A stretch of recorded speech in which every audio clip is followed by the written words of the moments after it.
since I've got proper audio now, we're gonna take the dB killer out and see what she sounds like.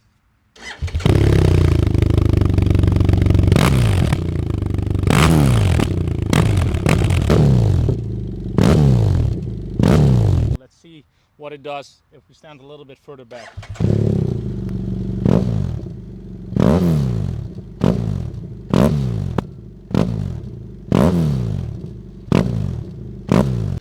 Unfortunately, we have to put it back in because the Dutch police is not joking around. If you're still here, like and subscribe, much appreciated.